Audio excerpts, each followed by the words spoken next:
And welcome to the Small Business Backbone Podcast. I'm Frank Knapp, President, CEO, and co founder of the South Carolina Small Business Chamber of Commerce, and your host for this podcast.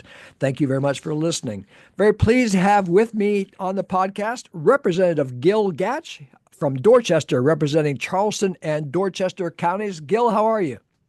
I'm doing great, Frank. Thanks so much for having me. Well, thank you Um, for doing this. yes, sir. So, Gil, you're an attorney, and you do practice in the field of family law, and you do have Yes, a lot of legislation that you've introduced regarding family law, basically because of your experience. You know where the issues are. yes, sir. That's right. Anything of those that of particular merit that talk about on the podcast? Yeah, well, sure. This is one of those topics that, really polarizes people if we're gonna be honest right up front. And I think the reason why it's so polarizing is because of all of the different players that are involved. Obviously, you've got people who have practiced family law as attorneys for years and years.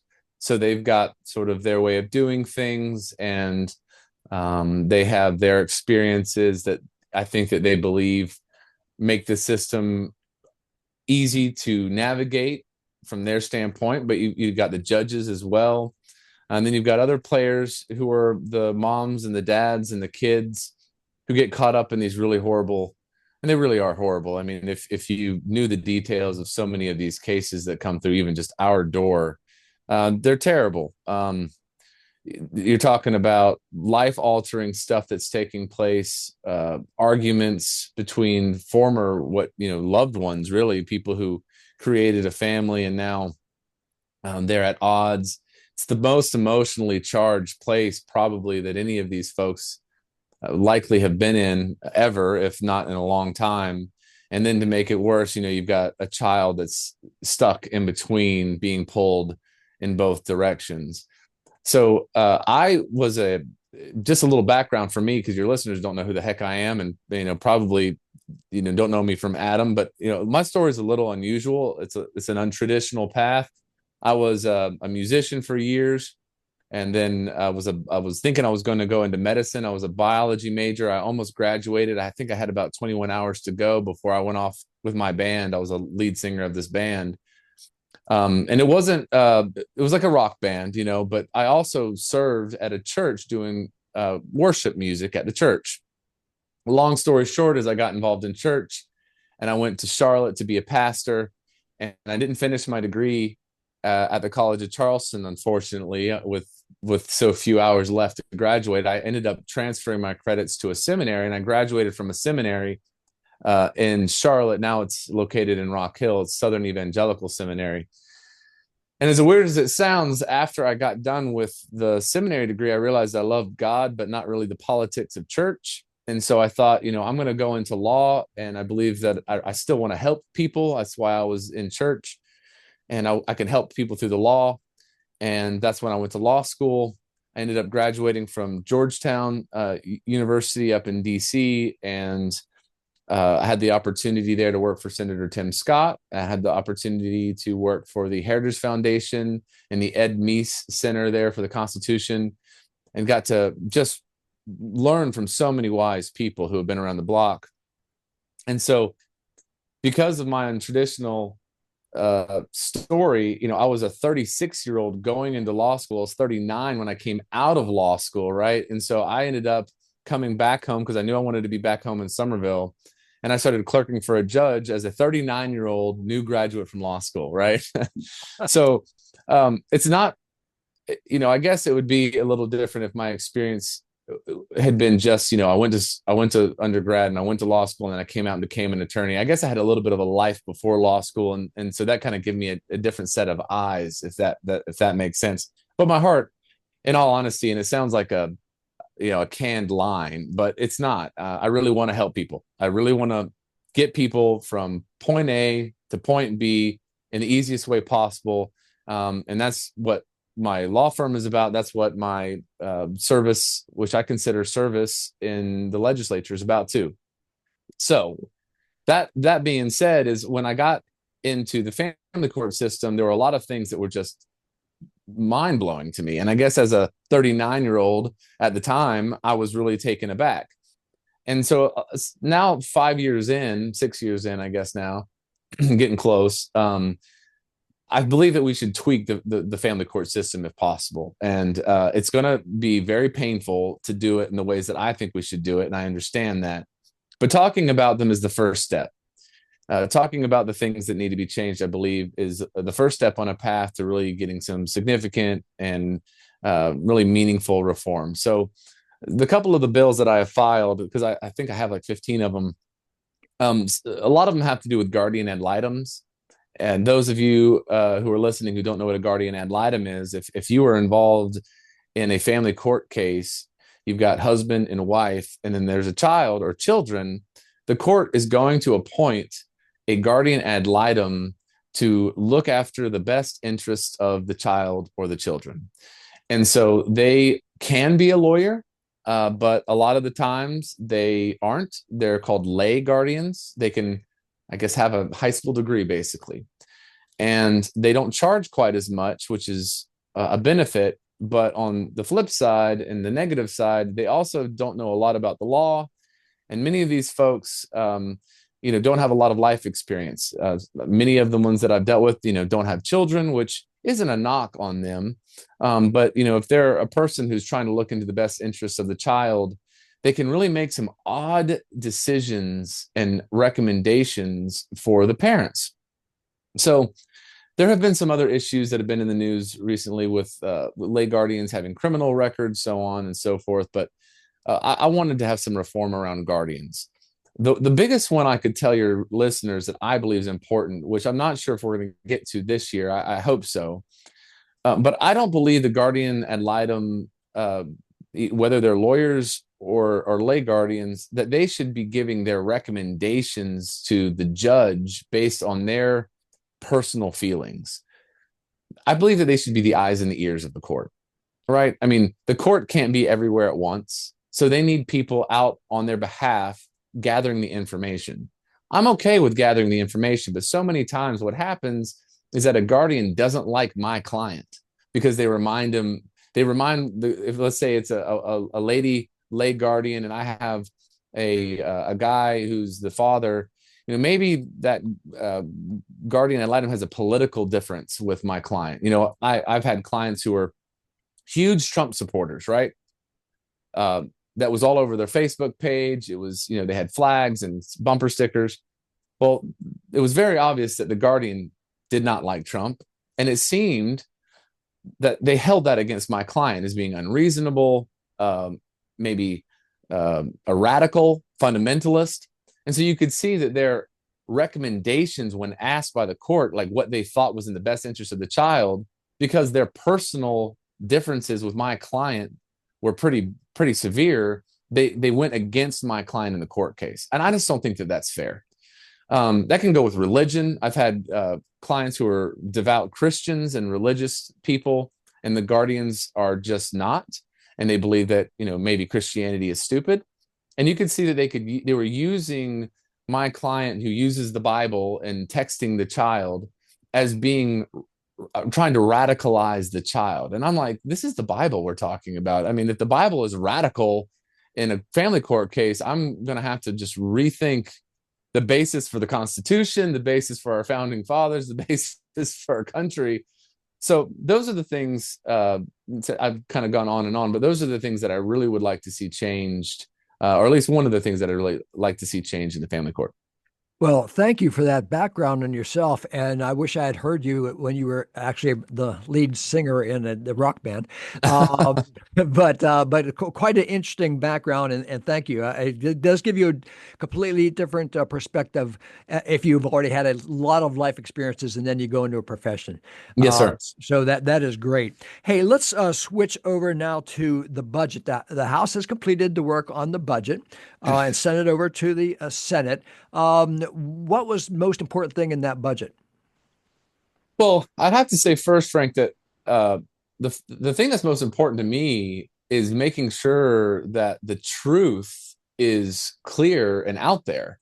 There's been so much misinformation being peddled by folks in it's a small group of people. I think it's about 16 people now, called the Freedom Caucus, and they have been very successful in lying. And there's no other, and I hate to use the word lie. Even, as a lawyer, you're really careful about using the word lie, but I don't know how else to define it. I mean, they're literally saying things that do not comport with reality. So I don't know what you want to call that. I mean, I'm just going to call it a lie.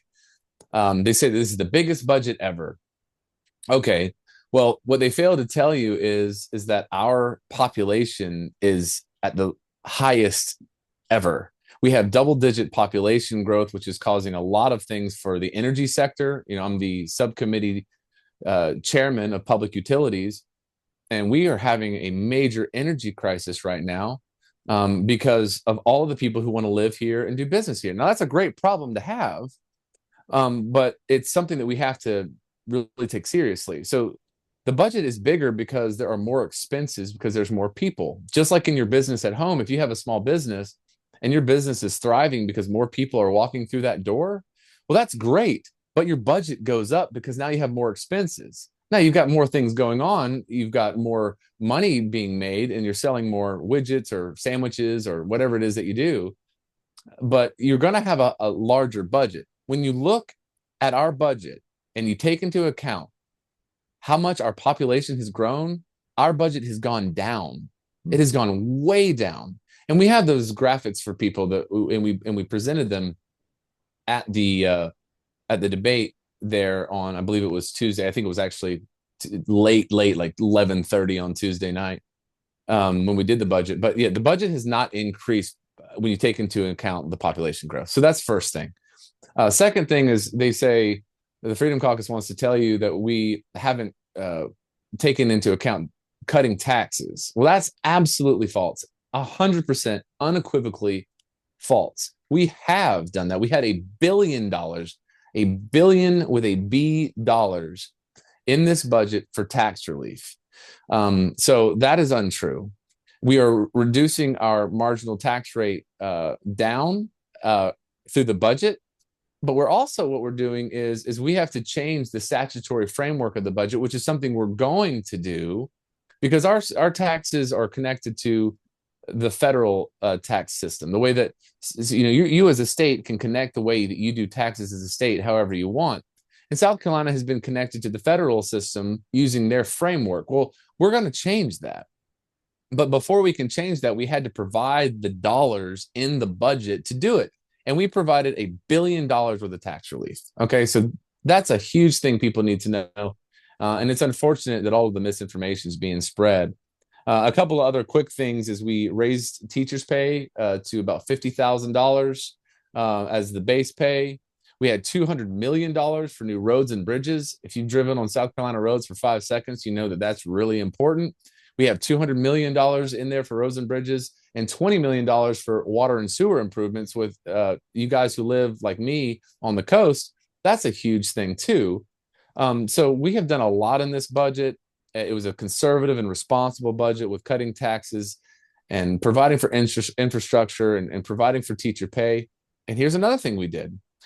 School resource officers, having an officer at a school to protect our children. We funded that. That's something that hadn't been fully funded. We funded that. So the Freedom Caucus voted against all those things. So they're trying to take a moral high ground that somehow they're the ones who know what conservatism is. Well, I don't know how you can be a conservative, with all due respect, and vote against teachers, vote against protecting our schools, vote against tax cuts, vote against roads and bridges. I don't know how you call yourself a conservative. And I don't think that they are. I think they're really more made for TV, if we're being honest. But those are a lot of the things that we did. And there's many more things that we did, increasing law enforcement pay and things like that. So I'm really proud of the budget, and I hope that your listeners know and be glad to take any questions from them if they want to call or email me. My number and email is really easy to find. I'd be glad to talk to them about this if they have specific questions. But really proud of the legislature, the House of Representatives getting this really conservative budget for the people for what they need most. Well, thank you for that. I appreciate it. Real quick, is this I've had other people on the podcast who have expressed the same concerns regarding the Freedom Caucus. Is this a major problem within the majority in the House? It's not a majority of the House problem. I mean, I think we have about 70 or so people when you don't include those 16 folks, but they make things so expensive. Every single time we have a vote, one of their members asks for a roll call. Well, that may seem really incidental, but when you ask for a roll call, the amount of paper and printing for every single one of those roll calls it ends up being hundreds, thousands of dollars, and that's on the taxpayer's dime, and they just want to prove a point with it, like it's cute. They're trying to be cute. They're trying to be, like I said, made for TV. I think they're more interested in making bumper sticker slogans than they are actually making law, which isn't good governance. You know, it's great for campaigning, but they're not here to govern. They're here to like have a quick, quippy quote, a cool clip on their, their Instagram feed, and then they start raising money by telling lies about what's going on. I mean, we have serious business to do, and they just make kind of a mockery of it. And they have not been successful in South Carolina, and I hope that remains. I hope that remains in the future, because the alternative would be devastating. I mean, I don't know what you would get done. They want to shut everything down. I mean, they don't want. They're upset about BMW. They're upset about wonderful corporations coming in here, spending their money in South Carolina, where people live and get jobs. And BMW doesn't just employ their folks who work for BMW, but there's like 150 suppliers or more that have built up around BMW, who they also employ people, and they also provide for people's families, and that results in tax revenue, and that goes to helping our roads and bridges. So I just don't think they even understand how it works. It can be frustrating sometimes. Okay. And let's switch gears. Something else that the House just recently passed was their version of tort reform. First of all, please explain to those who are not in the legal profession or in a business that related to liability law what tort reform means. Sure. The gist behind tort reform, the thrust of it, and why it sort of came to the top of all the issues that we've been talking about lately, is that insurance premiums have been skyrocketing in South Carolina.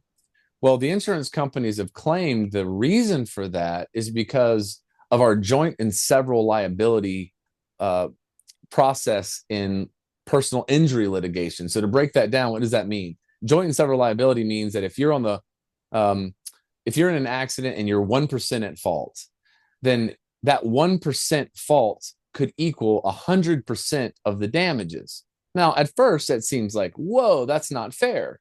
But when you start looking into it, there's only really two ways that happens. One is when you are grossly negligent, and grossly negligence is willful, wanton, and reckless. It's a legal terminology. Basically means that you have to do something crazy, totally outrageous, driving drunk with your hair on fire to cause some kind of an accident, And then if you've done something insane and it can be proven that you've done something insane, yes, you may be on the hook for 100% of the damages if you're only 1% at fault in theory.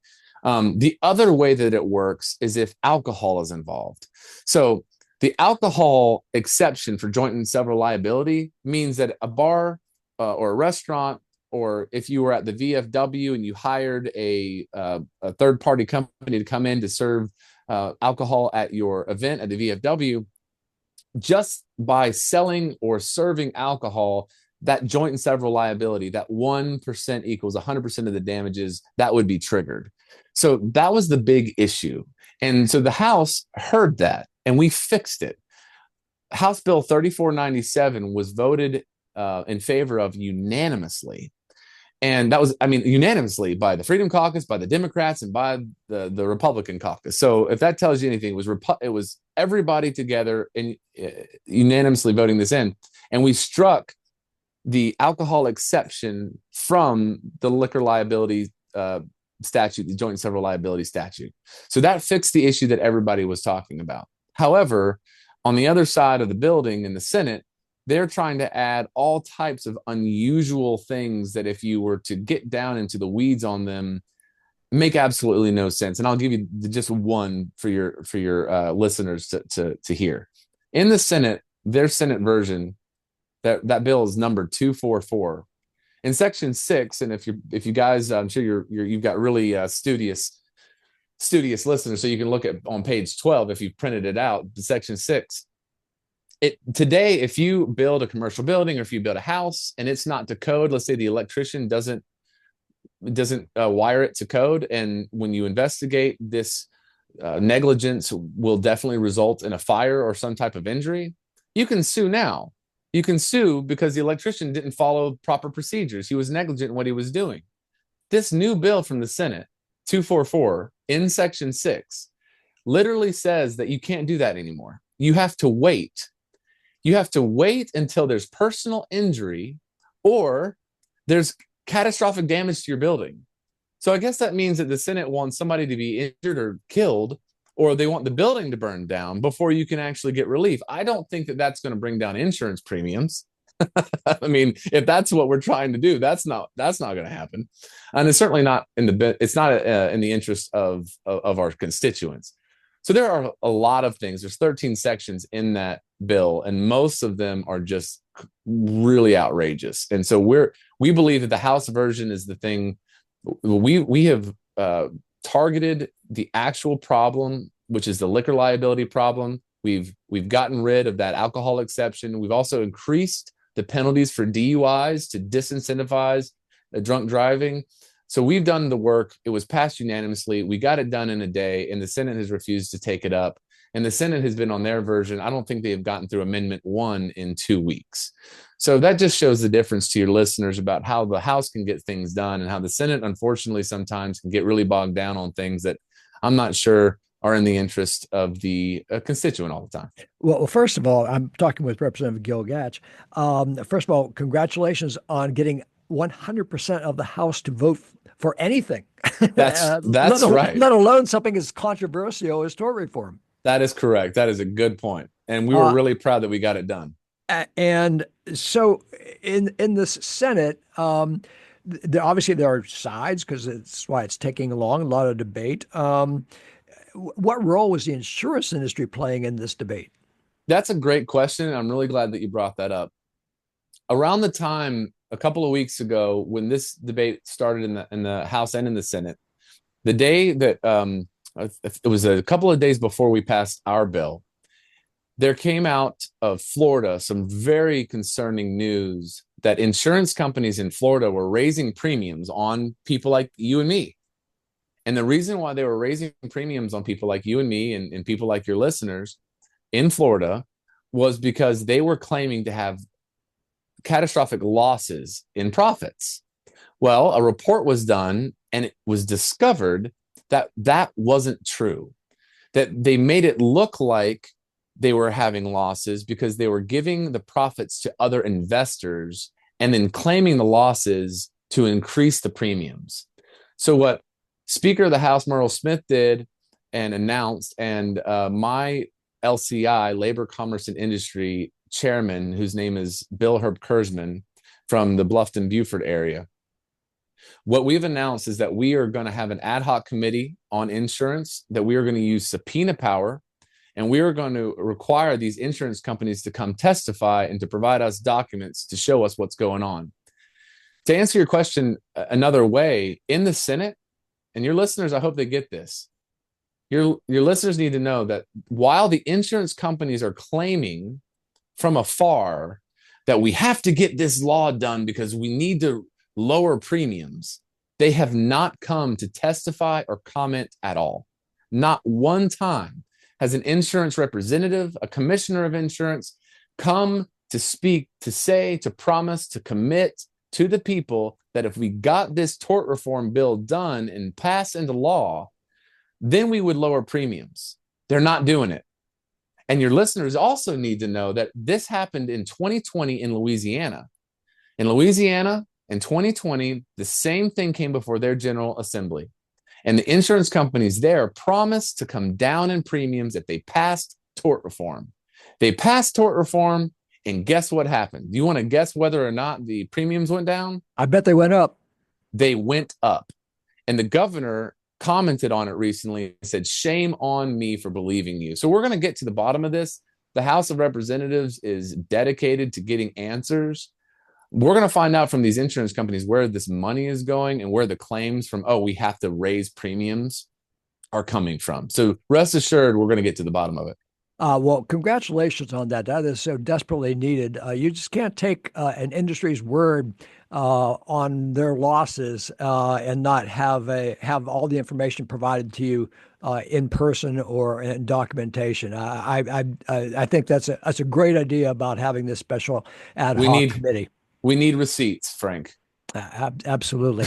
Hey, Representative Gil Gatch, thank you so much. This has been very enlightening, especially about your background. Yes, sir. And wish you the best of luck for the rest of the session. And we'll talk with you later, and we'll talk to the listeners a little bit later. Also, when we have another episode here of the Small Business Backbone podcast. I'm Frank Knapp. I will be talking with you again very shortly. Thank you, Frank.